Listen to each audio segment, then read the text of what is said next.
O te o folo whaatalo whaatu Samoa I lau mai moanga le nei vanga o la fiafi ina ua tolu minute ua te ai nei le July 5 I le tautua whaawawa lau Blue TV mai se o le proklame o le Tautai A'e male manuia whaiva o si o tātou waturu o Tautai A'e male malo ia Tautai A'e fo I male fia ia whape fōra ke whaangoa so ia ke whai mea whaangoa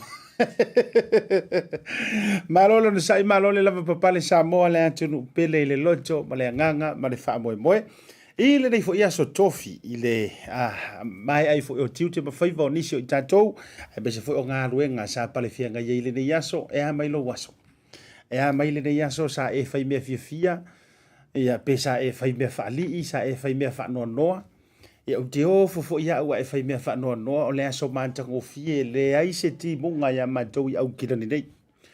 Ia o te le mai loa langa o nei fo I vai tau soi fuanga. Wa e se a fo I kala le vai aikau.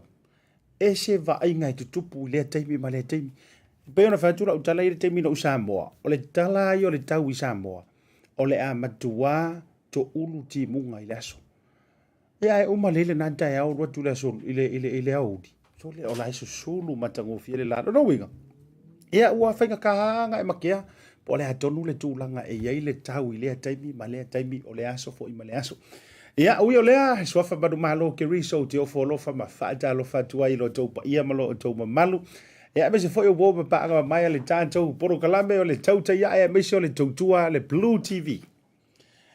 Mo oe moli atu ia mātou tala o to oto e moli atu a mātou news e moli atu me olo o tutupu sa tutupu ma o le a tutupu para tu foi awone ngalo ia I tātou e le tātou website le tātou Bluwave mai se foi o le Blue TV a whaapea o oe te fia te whaitau tusi e ki whaikau news Ia te kiri fia whao haule a karawepe te whaitala e ki fia te fia maua lava awana I ngalo ia te oe mamisi ia te oe le mātou tama ma mawha ia wa ai nā fola sa o ia o lo ab e tinga le mātou tala o toto e mai sa mea o lo tupu mai Samoa e o le tātou tama lea so se ko inga news ki munga pe la makangi pe a wha pe langi le misi ar ko ingo wa ai e oto mai e tātou tala mai Samoa ia I le aso ma le aso o walau whaafuka ia o le mataka o le tātou proklame Whamaloa tu lava ia te oto uma le mafuta mai lungo le proklame I lungo le tātou YouTube channels ai mai se fo lungo le tātou Facebook live share le tātou proklame like, love and share le tātou proklame I le aso ma le aso whatalo whantu ia pepeli le mafuta mai lungo le proklame ngata fo I lea ia o le sunga ia lusi ala tipi ma le tau mafutanga whapea fo I la ia Vila au vaa ma le tau mafutanga anina si Europena whapewela 14 to anga ma le mafutanga isa ako la faele dalofa Tautai A'e I whaiva ma tiuti o le nei aso e ngata fo I lea ia Patrick Liutene ma le tau fo I mafutanga le divanga o le fifi whaatalofa whaapitoa ia le Maota utumua oh I like that name le Maota utumua kero kasi le mese vetu ala utala le Samoa ai tautele I o le malolonga e se le manga yo isi suafa ai me se mana tu fo na Facebook e ila to e tango fitu a to ma le fa o mingo ro suafa e irka ka voile sa ma to o nga ya soia e pa wale le ngoa nota iloa o fatitainga po se kenge o fo fatitainga le vetu utala pe nga pa wale le ngoa ka ro me fo ai o mai ngo ve tu ngai rungo Facebook le suafa ato lupe fo ai va ese sa ko inga ma ko so ole mana ia I ole pe foi la o vai tu le swafa lea o tu fia fa pena fo ia langa o e hilo o nganga o tu fia le tatu nganu o le tele o isi swafa e winga o isi foi swafa li e pinge ai me singa ainga o isi foi swafa o ingo ka upo io pe yo ako pe yo swafa ia e ile swafa na o tulu tau ia isi swafa e ka o ako ngar kuikonga ia ala ngar fa pea o ia e kaibio o nga ma kaibio e fia luenga ato ia fatalo fatuaila ma lo so fo manuia manera swafa le ala que le lopo se tu fine po se uso fo ivantu ia tu taulangi le Maota tu mua free fiali le mafuta mai le vanga le fiafi ia ngata fo ilea ia o le fionga ala nuola ia mai taimane bito lau mara tau fo mafutanga tupai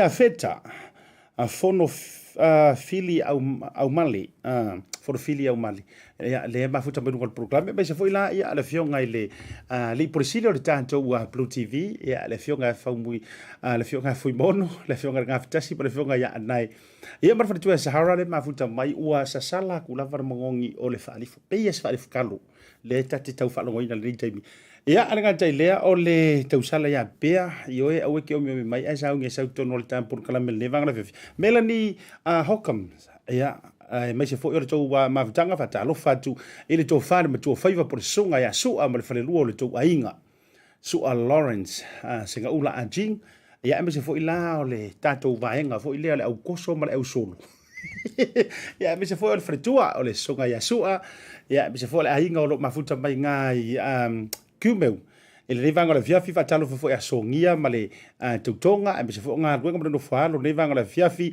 atanesi f le au pepe tangaloa mata mai Washington ni America ioi ma lo lava o mai o to tasi fia ya tatu America fo pepe vea a vai sorry fo pepe vai ma le mafutanga le mafuta mai Henderson fa vita dele a wona ngalo ona e asiasi ile Tasi Market ya wa fo ise fa tonga kuka fata tini ma le to mafutanga me se fo tina mai yava firo lena to vao tu ya Joseph fa aftai mafuta mai o wo lava ya pa anga le tanto prokalame ile nei afiafia ma so umbala fo ia le ngata fo ilea o le o italo fa wo mai la makenga sa o ya mai America foi lan ia ai Michelle fa o pele mafuta mai America me se fo le tau mafutanga ma lo fa tai fa me tu tau so fo me se fo o taro skin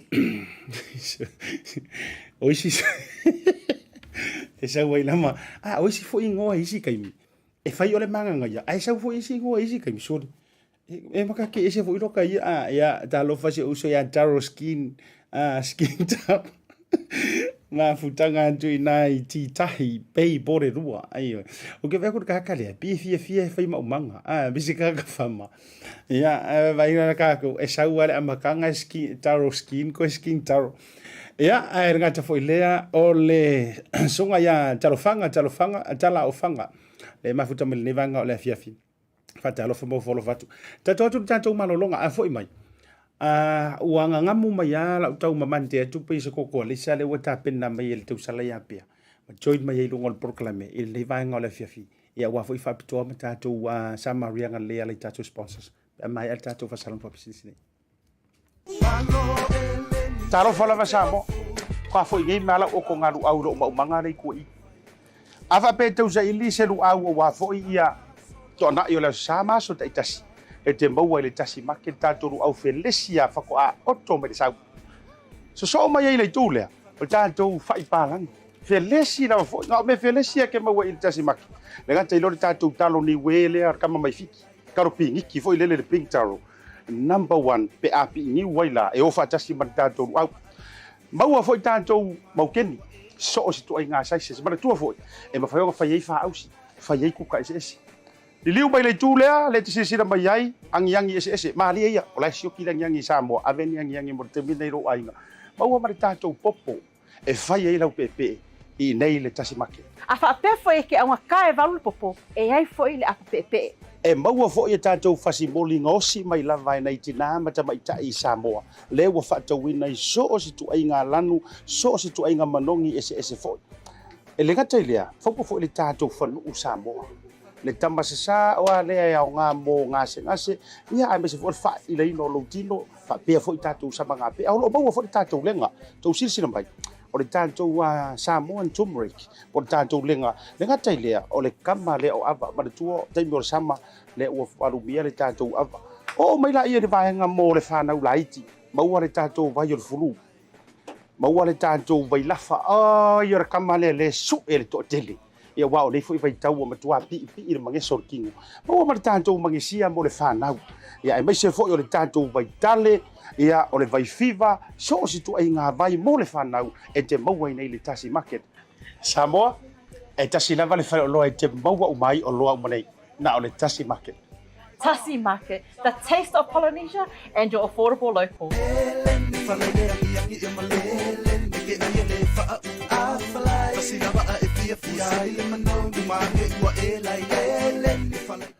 Jaibera wati was a full tolu minute what I nail to lie lima ile taimia manjo yao jero na yote fia failo anchole uma mafuta male tau sala la le lei o le porkalame ia po le Blue TV fo ile Tautai A'e le tofine ya pea taro fa pea how are you is ma ya ri o lai ia ngai wai le mafaya e whainga whakele fo ia sikako wo ia le tasi. It was very nice. It's good to be here. Yes, absolutely. O leo te whai atu lau tala, o le la woto e vai atu, le ior kamiki manko, le mafuta meli, le tō whai a tarupau. Ioi. Tarupau ia, tasi lea swafa fo I whai upu o le ala tau a mantou sa tupitia. Le la mafuta mai. Ai me se whai a lise en kalolo, tui whela sai le mafuta mai, se usia risko mauto umalava. Mahalo lava le on sai, mahalo le whatotoa. Oh, sao ala la ko makere ngo vai toa nge li pe se na namo skoko le sa nga sa mo. Yeah, asiata. Yeah, o te whatalo fatu mo, te whatalo fatu. Maofolo fatu I le tato a mo fo I le nei. I tu la o le afiafi, it's been a while. But you know, o le New Year's resolution na fo ia leo wa. O leo ua tau, you know, facing a suinga lai kikia. Yes, I am going to film everything that I will be cooking. Because o leo o fo le fale e kausi ia si o whangau o le mafu angalanga leo o ke le. Pape o le te no fo le fale tau si ia mantu o se o tolua. A le la le o le fo manino o se o. O se o whanau. Leo o no fe tau si. Ia o leo fo I. O leo o le keimi fo leo o le whai o le kuka fo I le kuka. But o le wai ele video le prepare. E moi. Because o kuenga le ia oi. E maha o mia le proof. Sa o le lei. O le wo tau sisi la mai. O le kake o rumar koko le sa. E mai pen o fai etu. O le taitasi le vai aso. Na isuinga I o porkalame o le Tautai A'e le nei tausanga. Fatasi le vai aso. O le si ai se kuka. Ioi, se kuka manongi. Ia po le afusi to inga kuka. O le ata pena ina le tofine yampea. E au mai lai I le tātou whaloloa leo le Tasi Market. Ai o kere I kofora I tuko koresa. O sila o mai mo marau si sila. Pe whawhewhea ngā whai e le maula le ko koresa. Ai pe mo I fui o ngai ngā whai. Po se ko koresa ngā whai ko ingo whala mai ei. Ioi. Let's have a look.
Ya, le na tonu. Le na tonu e ngiro ni mere le ngo waka. Penga ma ko le sasi ka ko wami ai uma enga. Pise para chiki. Pise kale ri.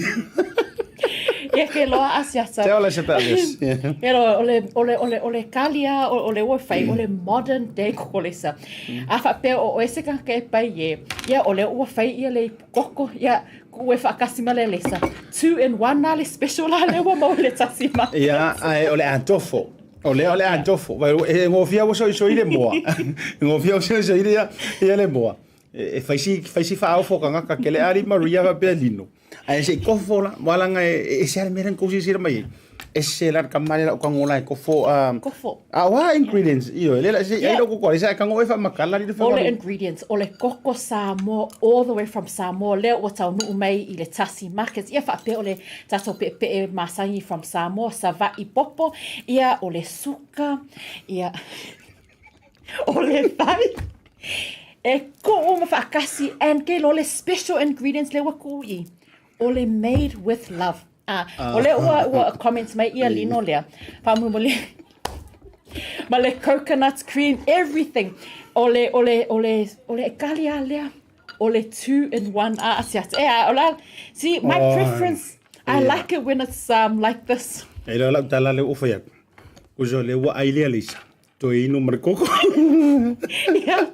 Dea papela. Usa wa ai ngeia o ngala u ki ro fia ai va tu bonga. Ui olea. Ele ole fali. Yeah. Ole ano fali. Ai vai ele manga ya. Ele ole the way you look at the kokolisa. So kokolisa it's not the main point. The main point is the ingredient. It's a mawal Tasi Market. Mawal Tasi Market. Right. Koko Samoa Alisa o maisi me ole suka ole pe e maua o le Tasi Market a ole popole the way it looks ole pepelo ke lo fa mai very delicious yeah so e sale fai ko kole e isi kanga ka e fia lava ele tu amai e manga amai le manga ye o la vitala o e tau fai justify la ko kore amai wala male sa nganga a risk ole fai mai fa mai ia o kava a koala ele made with love made with love all the ingredients linga all made with love yeah all na Samoa Sabina mawale mai Sabina la ingor kokoris ele ole na sa ia e te lo e manga ia you know pea mana ia te ol fa fia idang e fes kokoris my first time. Ole first time lewo. Ake lo fai ya nice. Fai ya nice. Ke lo maybe next at end of the year. Yeah, ole was fai so fale o lo ole wa number 1 ele kokole so le la fai ile Tasi Market. Ala fo tuanga pea. Ala fo tuanga la. Ole wo to foi la ua kokole sa. Ava pela e fo ile e fai se pisingi si e fa alwer kamale. Mana ia tausanga anto ai fua. E manga ia. Tausanga a whole year of trial. Free taste. Free taste. Ia nga o le swinga fola le na o le tapo kalami. O le ua sau. E a o ilungo le Tautai A'e lo kuka. O te o foto le a fua. I le mawhainga a mai organgangangi e kuka. No, you're doing pretty well. Mana ko kolisa awone ngano peno fai tu ele ole kuka o mele maua mai le kuka e te mo ani so loa te le mi ese ye ole wa yele special te le lava le o mo I le Tasi Market all of our wahoo ye fa pele yellowfin or the yellowfish tuna o le o pa u le $16 per kgs ye fa pele wahoo le o se fulfa ma ngele market e mo wai ia le aso to nai fa pele victory shipping e ye fo ia isi specials o le wai I le Tasi Markets but tau ia le Pacific 40 Yes, Ole kale fai asata. I'm trying to get away here. That's it. Bao nga. Yeah, lele mo fai me ika. Ai le sore, o que vai go o kanga ka. Ele ai mas ko fa mama avenga mai le ko risa skenyo pia. Ole coco water.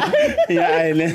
Ole a faina le ai tawa ko kasi dar melo tu fi mana ai fa mana tu ya o. Anga le fa mana tu mai ta to wo ma pa anga ya lo fai lo fai ko risa. Fa mai fa mana tu ya pia. Ko e o se la umori. Yeah, sorry. Ko e o se la umori ma wasa o ile o fai ko risa. Ai o le. Ole ta me ia le Pacific 40 ma tano fa voucher a te. Ia ole Pacific 40 ole vai aso ne le no fa pe. It's ato focus la I lunga ole bill payments. A fa pe ole e so fale po so ai ngai Samoa e le le bill payment option o le cash power ia whaapea i le SWA o le Samoa Water Authority. Pauale me mana o mea o le meter number for the bill for le cash power ia ma le registered name whaapea foi i le Samoa Water Authority o le ngole accounts ia ma le ngumela. So that's all you need. Nga oma le whaingoa fie o le bill payments lea o le Pacific 40. Maota Samoa, leana le lewa te lena e taunu o mei Samoa. O la le whainga o tātou lei o i Maota Samoa. Yes, whakatai le tofine a tora me se whole tautonga ia whali. Tu sai ora unanga family loto be se whole fo fia i nai Maota Samoa. E se le au le leifo o le si au vaenga ngai u ka vali. Ioi, a o kama. Le au le lei sor ko va ia ring kama au le lei vapi. E u ka vali ngai Maota Samoa. E le ngatala na utoro sa. A o le siaki no le vai i o le suau. Ia vaenga whai ngofia whakan e te maua o mai nai le Maota Samoa i Vaiteli. Ia le wo laku i lunga le Facebook page a whapeo like sifima sira fia i le updates i prices o le petrol le wa iai it's 3.345 o le diesel o le wa 3.962 o le kerosene o le 3.490 o le updates ngā PacificEzy. Yes. Tau ia le porkalami le whai PacificEzy. But I see that a lot of money transfer is required in Samoa. A secure way to send malafo i lau tupe i lau ainga i Samoa. Ora hu, whapea o tara e iai i lato lala, whapea e iai fo i 75 plus agents nationwide in New Zealand. Asiata o le aresi. Tāua le, amisa fo i vangan PacificEzy money transfer. Tā lau no whale, le rate le te minei. Pea whapea fo i le te whangaina le online transactions ma le card. Ai tālau no tolu pe whapea tela tuela for casha. E ui wa pa tu langa o rate o tu pe wa iai. Pa compare le taimire nei male mana ia le tālau no wharo o tau mai le rate le PacificEzy money transfer. O nisi o tele o tālau no lua tālau no se fulu mo o tau o lo fie la fun fa liu le sele ni Samoa. Ia Lucila. Yeah, Lucila Realty Property Brokers. Le ua whaatau le simato whale moku i nei New Zealand, but o le ua whaatala no le tū lea, e whaatau se whale whaatau i mātou i Samoa. Mana ia. But, leo o fesili, pēr mawhai o na whaonga le mātou whale lei nei, e whaatau, leo ua i oe mai Lucila, Asiata, you've seen all of the properties. He's doing well. Let's say updates because I know if inga tā fo i le tūlanga le Samoa. E tā ua ia mana ia ior vanga leo wa whamarino mai le tausale a Lucila. A whapeo le iro whale motu wa le ala wa ia le tau mountain nei. E mawhai o na secure ai. Ia mo se whale i Samoa. Whatau nui no se whale i Samoa e whaongaina. Mana tua fo lau nanga le tō whinea Lucila. Wa lewa na whatau whale fo i nei i New Zealand. So le la wo pe si Samoa. Ia aolo ia ila vale so tanga male o le le tasi vaenga ta wala unanga ale tofine ya Lucila male property brokers i Samoa. O le fautuaina leo o e pea e aluatu i Samoa. Le ke la kwesu se fonga le se pitonu po se onga ele po fea lava o Samoa. E mawhaila ona ia fautua tu whapea. Whakakainga, o te le whapea ta unga ainga ngai ngoa whakakainga. Ia o le lave ao i pikongu ulea o ngai kele vavao, kele whatkalapu, kele pispisau. Pea whapea te alantu o le te mana o retired ise no fuanga file mu me tona whapena. E ia te ia la le tomai lea. E mawhai o ngā whautuaina matu alalo e whapea mai. A whapea o le te mana o ise no fuanga file mu malu e le vevela. Anga ya la lungai fea. So I like that part ole service as well.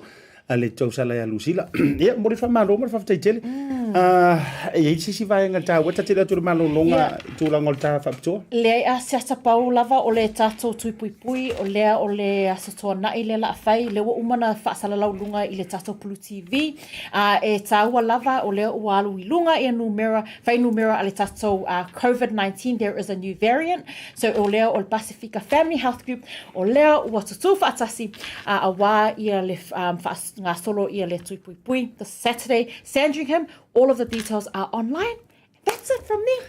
Enjoy your kolesa. O le la tu mai kamane ma. Ia fa te la ta tu malolonga. Foi mai. ia fa wol tato poklam fa tato fa soa ma se o fa sanga po le alfengor ko inga merere wo ku mai lumo Oh, wow. Go God, next year. Just give me a second, eh? Hello? Auntie! Oh, Mayuko. Sorry, so, con ai sen mày sao cũng kêu anh chị phạm tội mà lunch mà kiểu. Baby, what do you want? Barbecue. Okay. Chị Phong mua đi số đi. Thanks. Love you to the family. Okay. Hello, Vaku. Yeah, Auntie. Barbecue? Yes. We have the barbecue, please.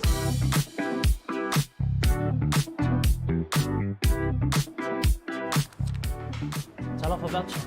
Thanks, $1 for voucher. Do you know how much I love you? No. No.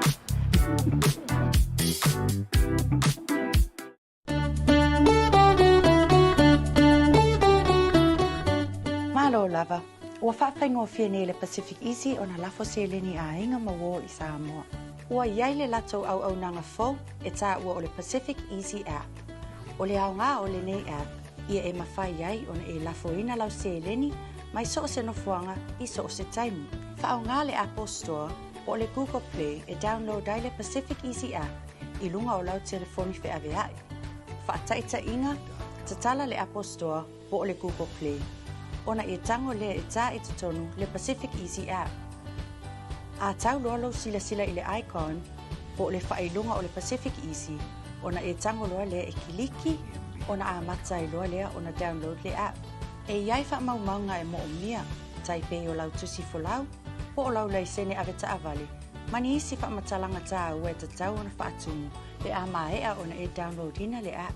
Ia o le nā wai ai tā ua, la foloa lau se leni I Samoa, Moni isi wha matalanga wha so ta ile numera o valu se lau o tasi ono pe si fo le lato upenga ta whailangi I le www.pacificezy.com.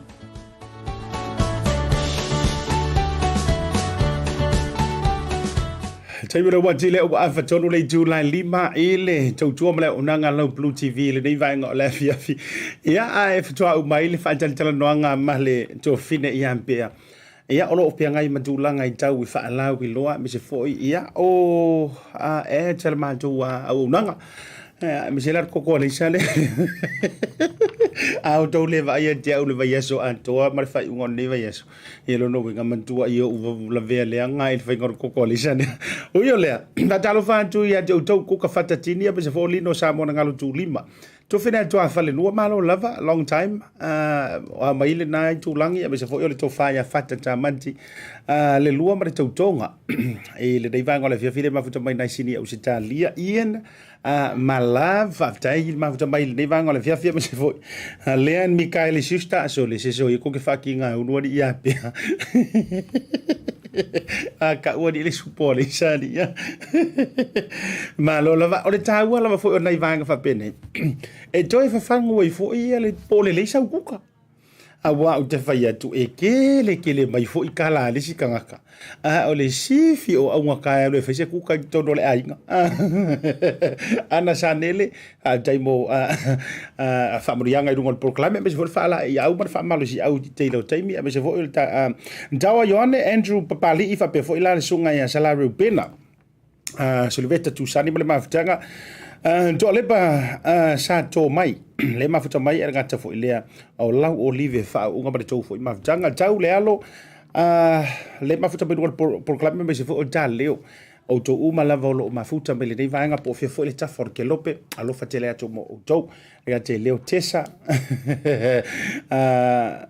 Celesti Fiomaya le mafuta mai fo ia I le proclame le nei vanga o la fiafi ia alo faanga fo I le nei vaenga alo faanga mo si o tina ia masina o lo mafuta tu I levin ma si o to lua ia tesa o lo faanga le na le mo le melu ngol prokalame ia fa tai fo mafuta mai nga te ilea Ronnie Pale ma le tau mafutanga ia nga te ilea tamai to le vai singano to au vai singano io to fo papa ma fa no wali tawai li kati sua fa tai mafuta mai se fo o le tonga anti avea Olo mafuta ma nei vanga le fiafi.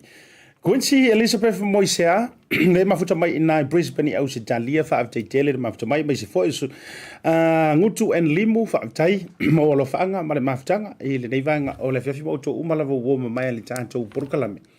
E pe ana te fai tu e ai sia so fo e se ele fa soa me se fo fa tala no ino I lanto e pa o mai ro tanto porkalame. E ai fo ia so tatu te afe ai lo to pa ia malo to manu David ayo manta fa avtai mo famlianga ia mo to u malava pele o ta o fo lo so fa le te mi ono o pasi lunga I lau omi mai ia ele o lilo lo fo ia lo sheina me se fo famlianga mo mai I lunga ole proclame Joyce Rata ala I faiva sele ia e saua le fai o ke ke le ala tau malo la ma fo mai le vanga o le afiafi ia a o tato ia le tato proclame fai singa ka ku kama I fa soa e me se fo vaenga mai tau atu fo I Samoa pa me fo lo tupu me sole nei vai yaso ona la so fo ia tai ona se ele o le tatou proclame tau runga mai ele to fa va ai na fo sa inicio vaenga au te lenga o le nei fo vai yaso me sole to fa le po le fionga la ona fo sia ia misa so ga peribuli po le su of taile ma fo mai se de o se talia ina o matamata into le press conference le na fai mai po le press release malo le malo I le tai ona le lai le Charles Futasi le sa fa tau mai Samoa mana ia lava ia vaenga la walunga le fa te taranoanga le na pa wale mata upu na o fia tuli loina o I fa tai berry a me se fo isa odi o to fa mana tu mai le Australian Day ia fa magu ia ko le aso tele o Australia po le aso fa mana tu Australian Day ia te o to malava ia o se tanto butu o Samoa lo o pa au ma fifio o Australia pa manu ia tu le nei aso ki ali ngalodi ia bese fo la to fo isa fa celebrating le Wellington and Days le aso ngafua ia o nga ia pe ka le se ma ko so ma lo pi ka ngalo ngi moi martele o mea ai ole vaenga le te fia fa so adwai na inisio motunga afa ole fa tala noanga mai nga ole sui komisina o le fionga pali po le tamaita sui komisina ya pali Mona Lisa o le vaenga no fia tuli au puina o se tala mlata mai I si tamaita foi le na mali mai le pule o le TV3 e pe tai la le malama yulu ngalu o le foi la ua ta o to atu ile Maota fa tau sau fa ataritali e foi ia turanga o so ngai e fa halu ngi ke mingi le ta lia se fo mai foi le fa pitoa o mai e faia so nga fa penei I maliu e iona masalo mianga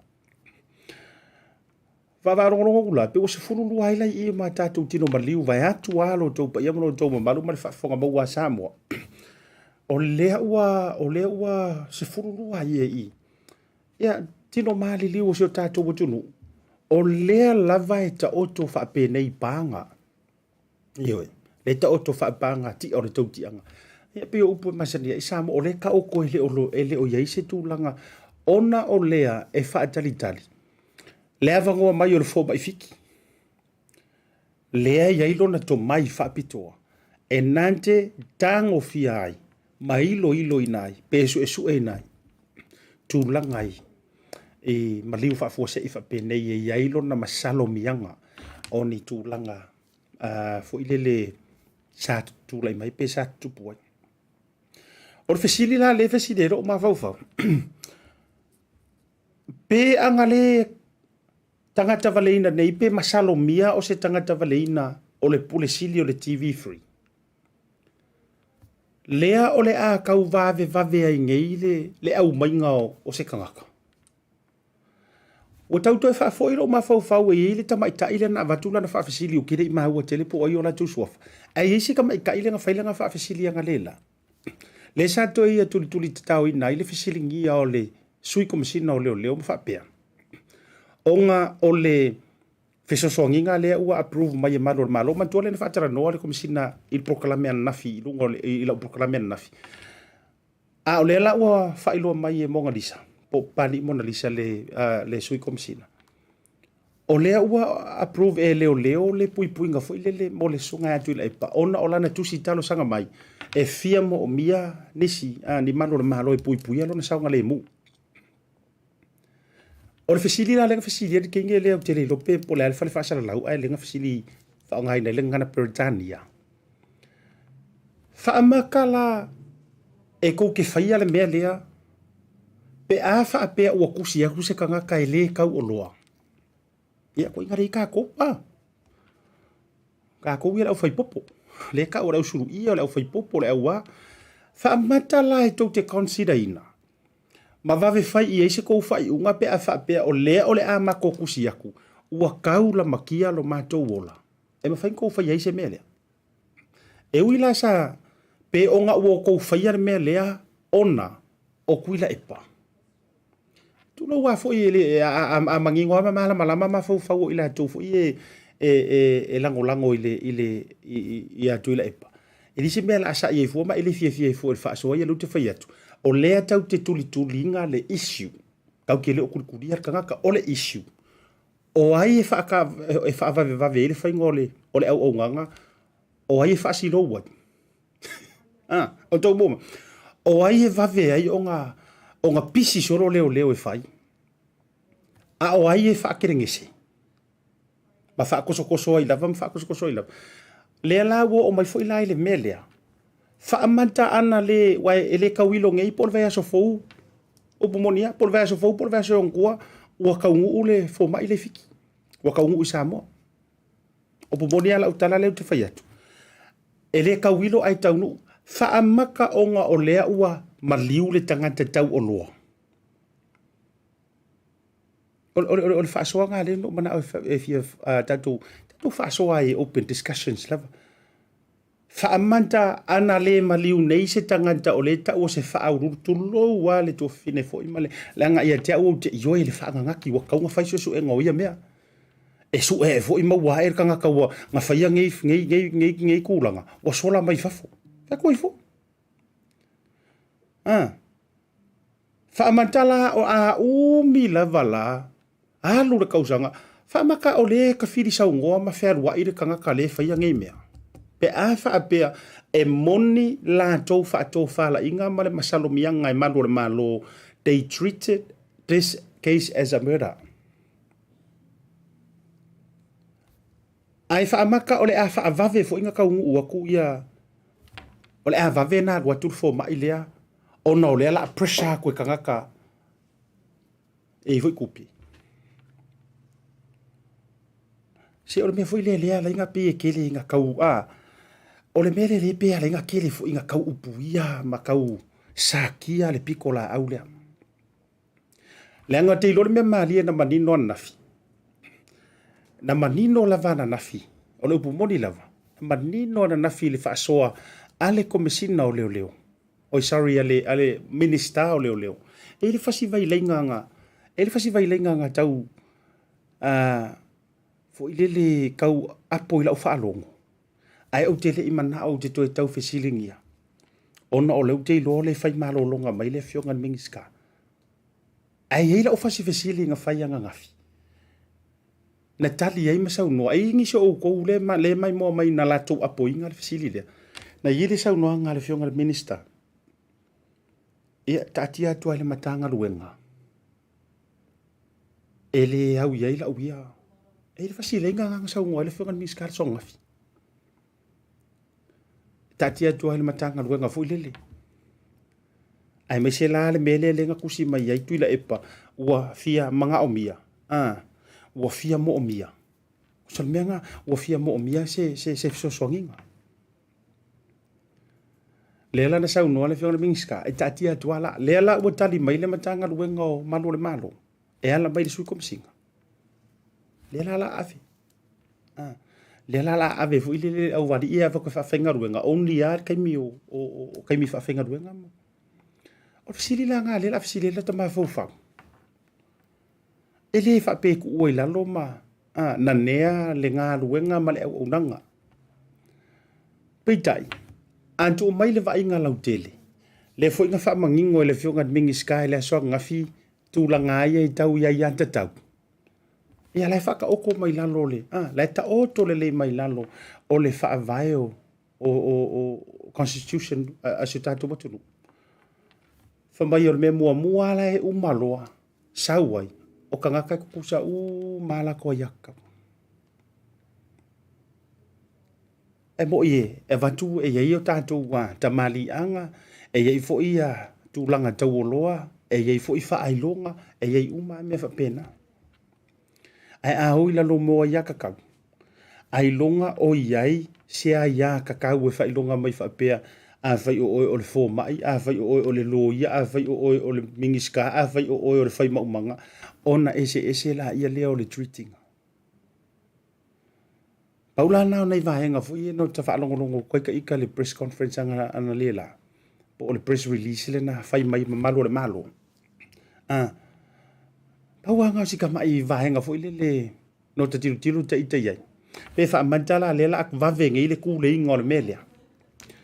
Ona o lea, ele ona o le numero wakele. Wa ka us furulua ka kalawai. Ola o lasko wakele. Ma tua to atele lava, to atele le numero tangata lea e tali e nai o lantu ainga. Po le hale kai me whake a ia tūlanga masangi o sa ililinga whapea. Ai se a watu i tua e lango mau.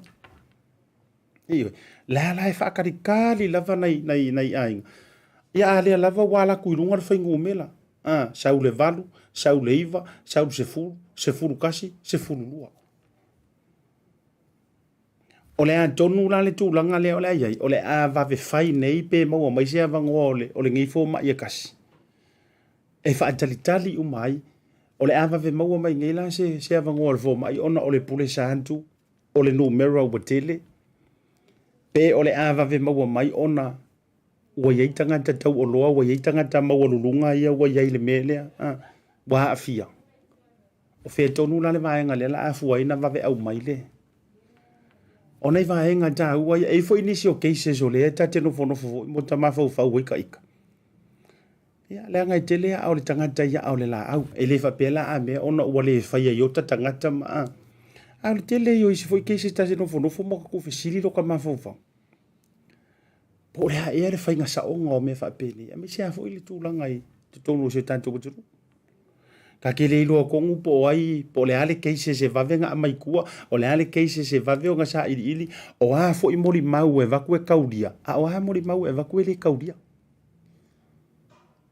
O le te le i o fesilia na nginga ngalela, o le te le i o fesilia na nginga ngalela, ia, ele i mau a lava se kali, ele ke le i o manga mau fesili, ele i mau lava se kali le leifo le i mau mai se o le tele ofisilia na au vantua na le la au tustala ia e folinga mai foi le life ata o to mam fa pafala se ia mau se ai me se lava ia le tangata le ole amalanga mai o le si vaenga na fa pe foi ma fa longo de to of ia na le press conference na fa tonu ina ele sui komesina o le tulanga foi le na lena langa tu ile case lava le ole tai ole tuangai mana tuala o le ana ufa longo fo ile manatu lau tele lava ia manatu faali o le fionga le minister e tu sa ai o le tula fono le sa ia sa ngoi fa pea e na te mai fau fo ile kanga ke provoking e na te amata mea i se fa e se fa lave po se me fu le afua i se fa lave mo no tu po se fa lave ia le lana matua saungoa ia le fionga minister a fa longo le ko kele o kanga ka fu le si kanga ka fa ia nga saungoa nga ma fai kala le ma fau ma tala le mingau a fa longo ngi le kanga e kasi ale me o so ya o lo wika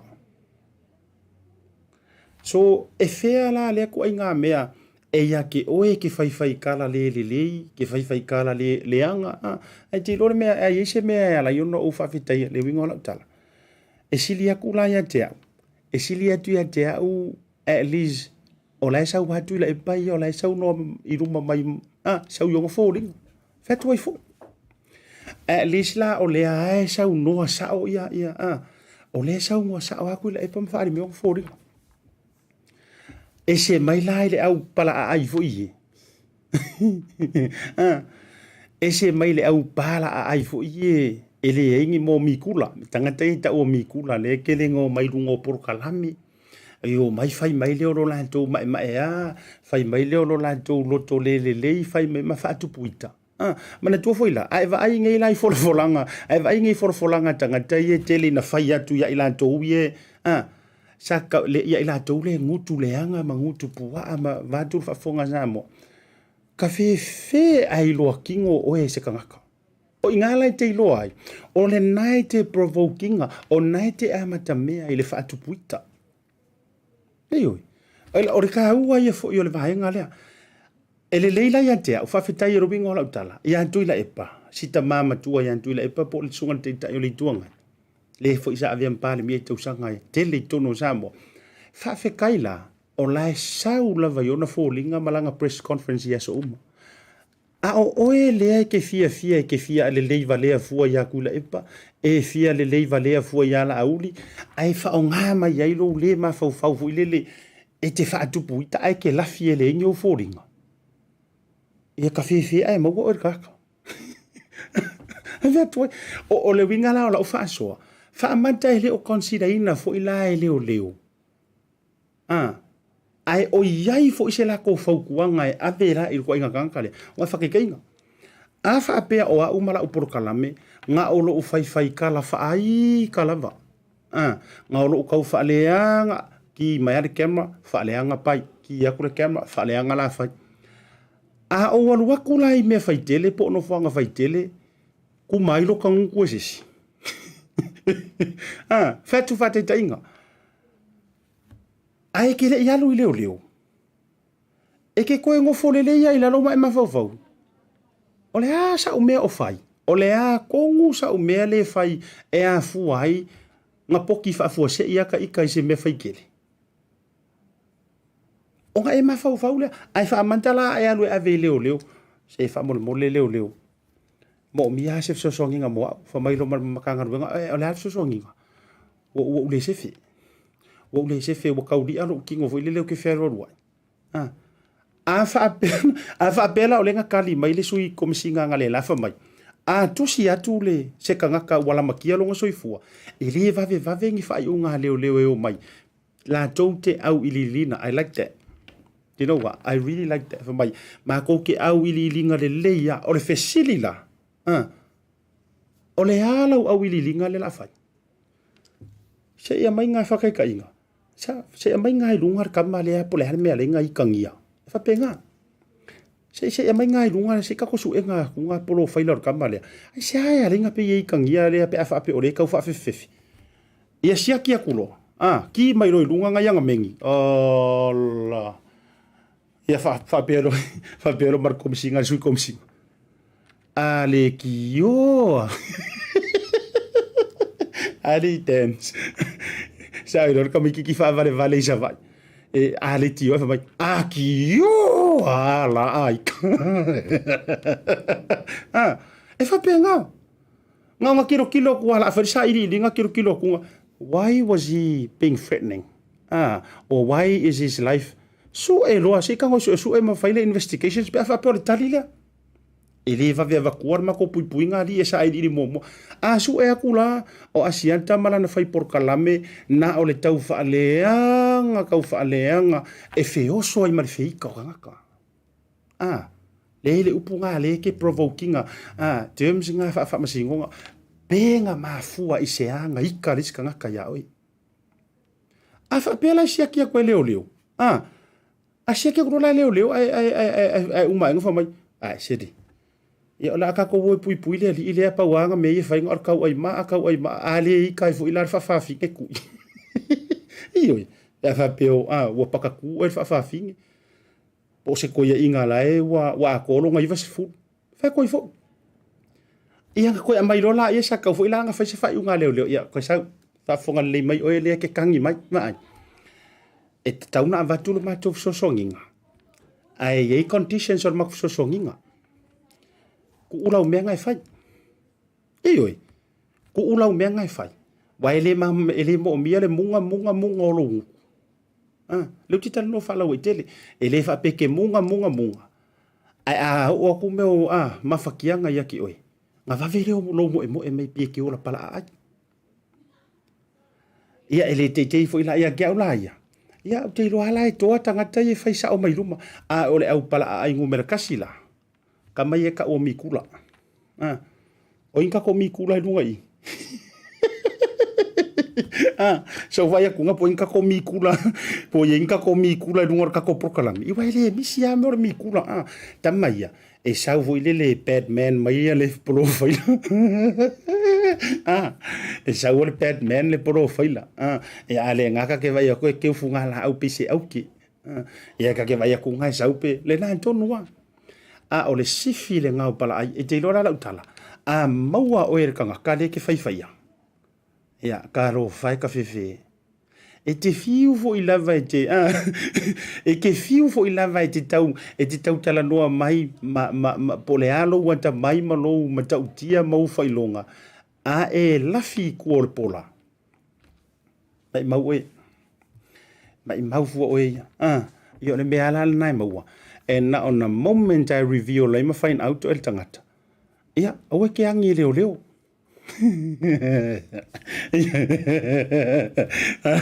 ole to inga van ole vainga le na mana ole ne fia failta tu fa soa ole laua lunga ole fa soa e kukusa kanga ka uma iyo e kukusa ma tato fai fo o fai le o nanga fai ile menga tai le mafai fai ole asi kasi uma ka ko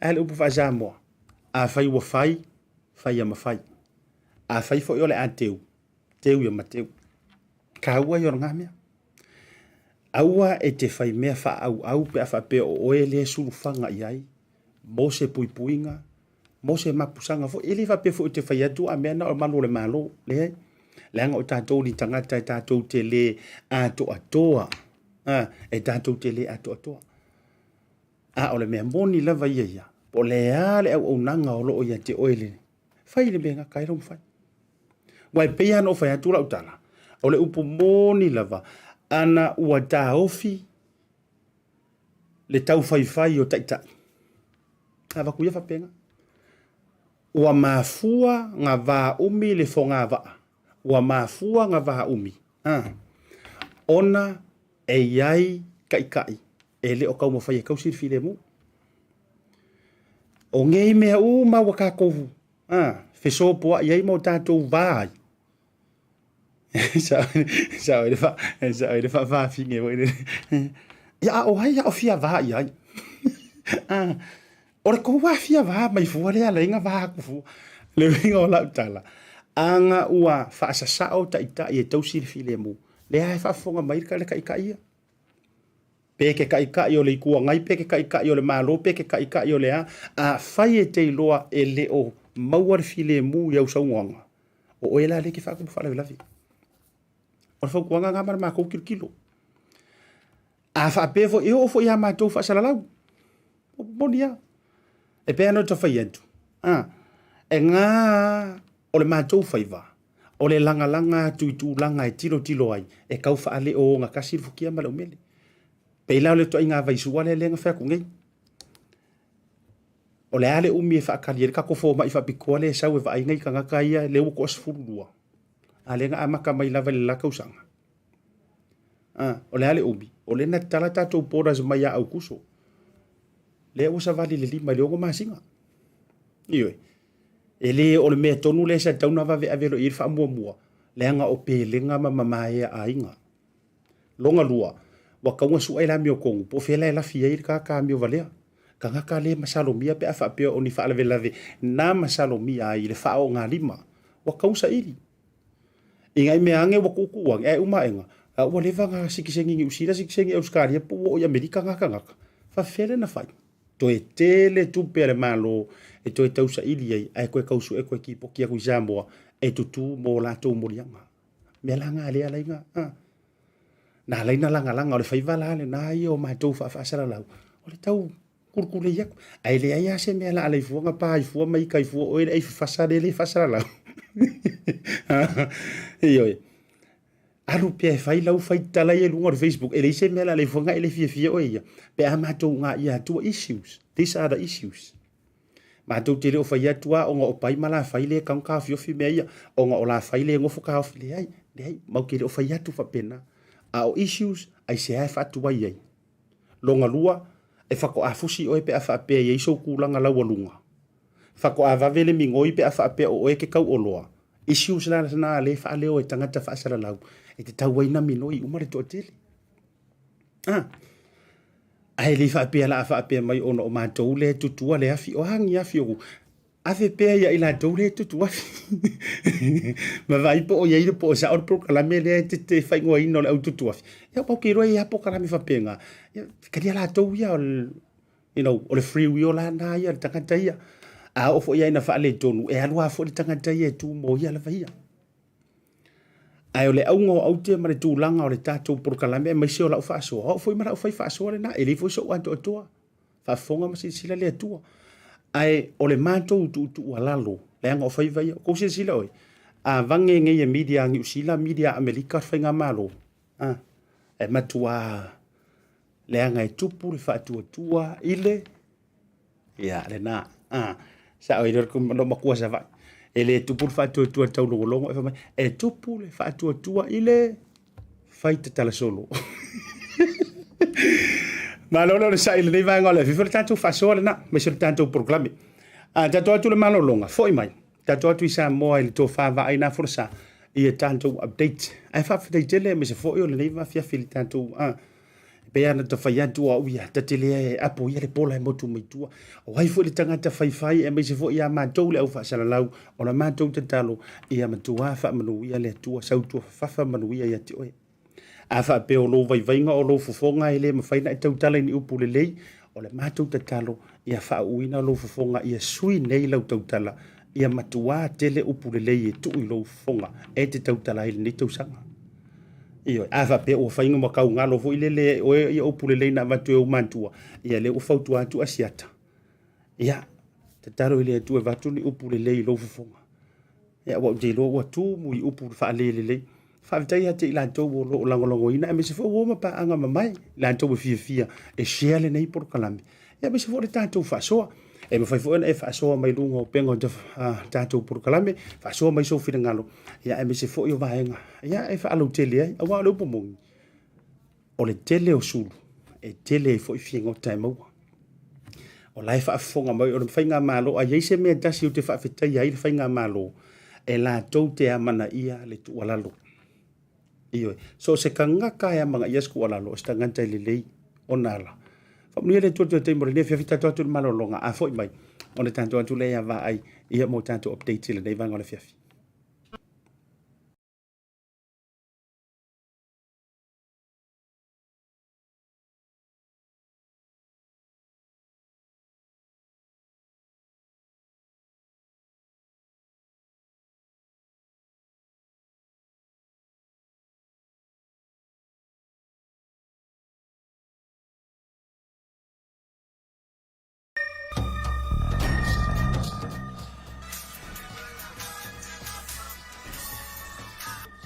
Hello? Happy birthday, Us! Yeah, happy birthday di mo makiva. Se me kana mo vine kwai.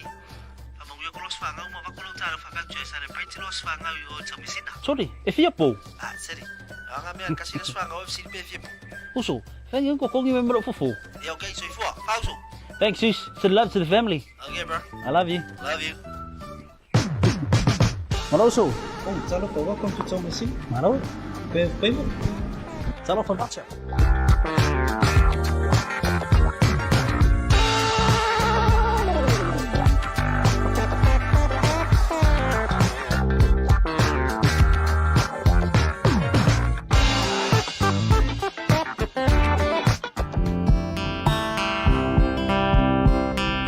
O te whiwhia whaawhelo ai mo whaatalo whaatule mai mo whaafonga le tātou tinu ina nei asa tofi luas furu mo leono o le masino Januari o le tausanga lua whelua se funo mo le tolu. Si mai alau whaafonga malau mai moa tālau me ono tupu ilo tātou tinu o Samoa.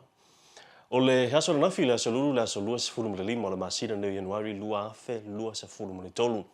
ana fa mana tuina ila so fa ngoina o le Australia Day po le aso nei ia mo Australia o le fa mo ma lunga le aso le joy fa mana tu le o ila to sa lu no fu ia la tu no Australia e pe la fu ona mata mai no fu ia tenga ta poliki e le ngata na o le ave la to fa ta u le la tu ma le ngadu mai se o le so tanga po le so inga o le tangata a ngai I le natura ya po o le tangata ngai le sami o le ele mai se o le fuanga o stasi for love fo I le vaenga na sauno ia le sunga ia Emily Clark ia o ia le ia o le komisina maulunga o le malo tele o Italia I Samoa nei lana saunoanga sa faia I le po na po I le sauninga le ana faia I tia pata ia ina no fuanga le komisina maulunga o Italia o le saunoanga le tamaitai komisina maulunga High Commissioner o Italia Emily Luck na ia tauai ia le tau ona nei aso tanga tanu malawa o Italia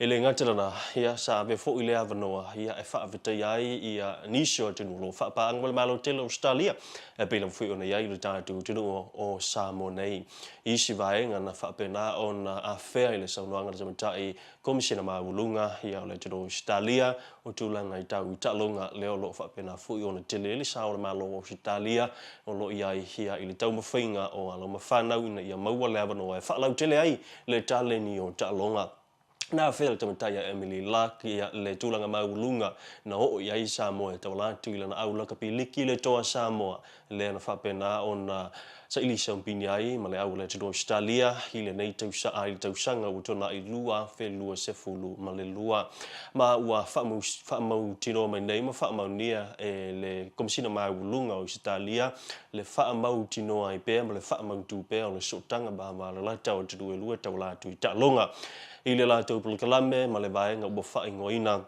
o le Pacific Australia Sports Hub le ua fa pena on tau mafai ina ia mawaile banoa ia e so ni ai le atina ina ia o talonga I alo mafana o le Pacifica mai se o Samoa nei mo le silfia o le mai aso fo I woto na ina fa la wilo ina I nisio alo mafana uta mai ta ia le datu tunu na fa mo ina ia bano fa scholarship I la lo kalame nei ia o le Pacific Australia Sports Hub ia le ufa monia ina initial tamaitai ia vano fa scholarship im fino ta alo ai la Western Force Australia mai stasi ia o tamaitai laufali ia o mau fo ila vano ia mo onga ia tulanga tau fali ma tulanga fa fa onga ino tonu le malo Australia ele na malalaina le tele lo sao o le fo ma lo I lo tatu tunu he tulanga ia tina SS ma tulanga to o ngai pe lo fo ina ta ua ia ile saunoanga utu ia le fionga ile sui palamia ona poto ala yo se fo poni fasio o ia na fai mesui le malo e moli langa fa futai ia ile malo tele o Italia mana ia feai ia nisio vaenga taua o lo fa pena na ngalu do fa tasia ia fa pa ngai malo e lua tulanga ia onga o talonga o le sio manga o puipuinga mo fesuia inga SS o le tau tulanga fa to anga ma fainga faiva o vaenga mo sa ngale mo pe ona ia le so le malo Australia e te wala mai le tanga luenga o leo o le ta tu tino ele ngatela ia o tulanga pe ona ia nisio polo ke te tele ia lo fa pena na fa tino ina ilo tato malo sa awai ile sauninga la fionga ila mamalo malo tu tasu Samoa ia la fionga ia tu ma le fano vale to asua la vi le lua o le sui le fono sui tofia le fionga le mame robati mulia mono flitua sa awai foi ia nisio sui malo mai fafo ia mai se foi o ampasa ia nisio tunu ile fa mo lunga ile po na po Inisio tangtu tala ua whamaunia nei le minister o whātuanga mawhainga whaiva o na board la ule le malo toa po lata I wao Foshismeet. Ia le whaama vai ai ia o lana pulisili o lana mtanga luenga le fionga ia ti la fono David Hunter. O le asona na fina tura ia le fionga ia la ule le malo toa ma whae loa tono le Maota fono a o whanga solo. Tauru manga le fono le palamene I le tali le malo I le asona na fi. Ma ia whaamaunia nei ia le whaama vai ai Mono le tauri mai nai o le tusi whaama vai o le fionga ia ti la fono. Mo le sila fia o le fionga ia ti la fono na urua filifili ia le kabinete le tausanga lua fese fulu ma le ono.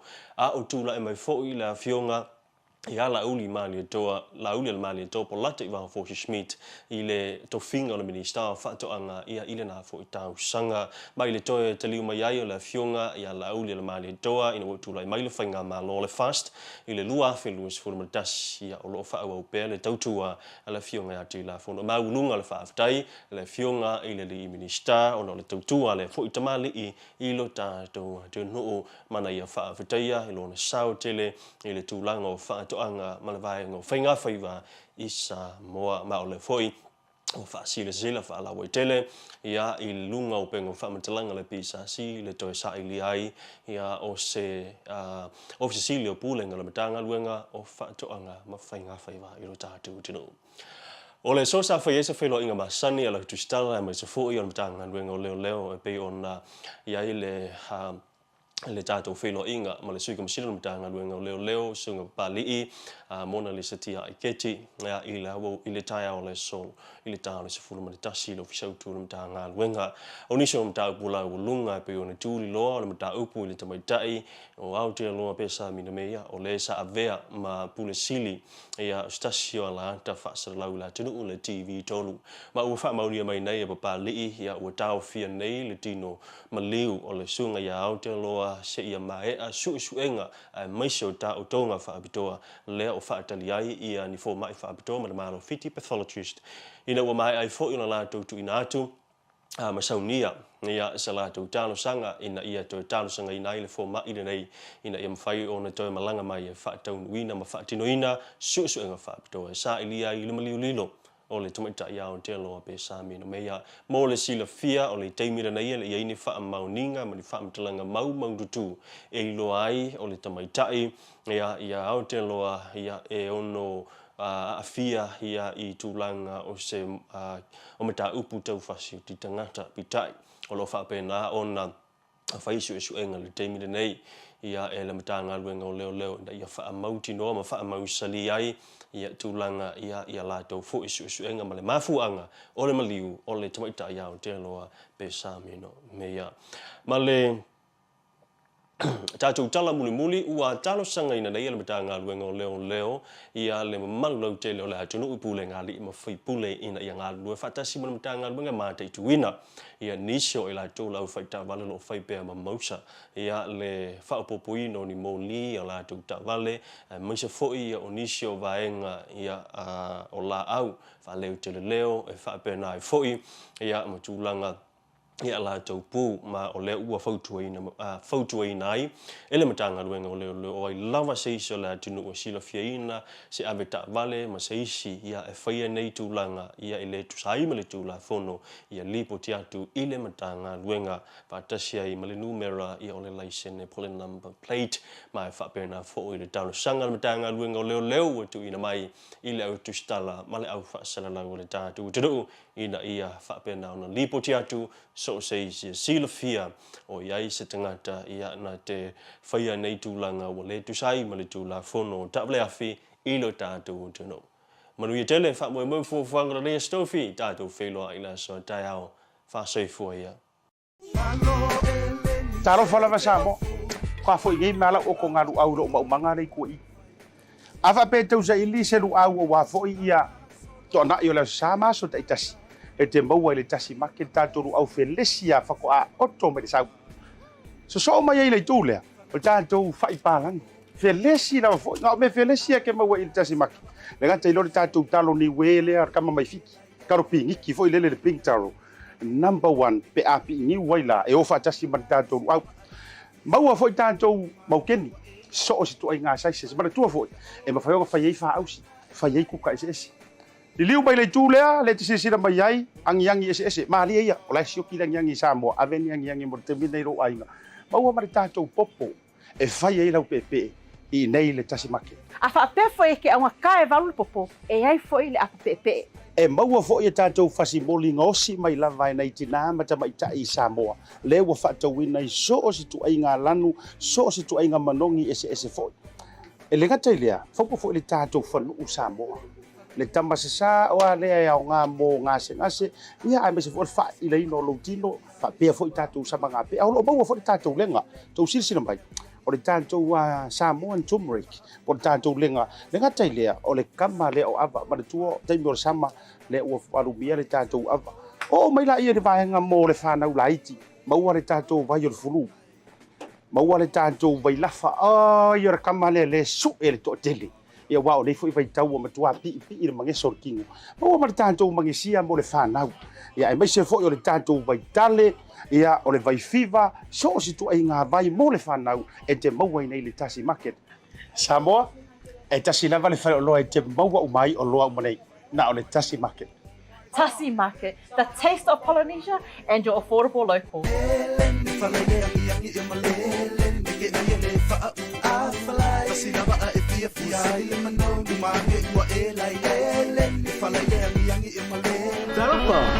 Welcome to Maota Samoa Service Station.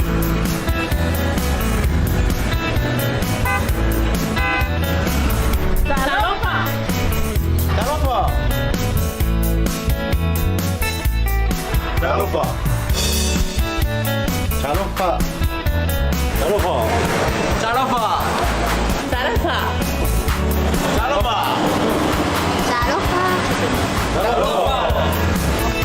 Talofa! Ua iai foi au au nanga i lunga le Pacific 40 ma le maua app. Mo nai tatou a inga, o lo alala i atu lo mau.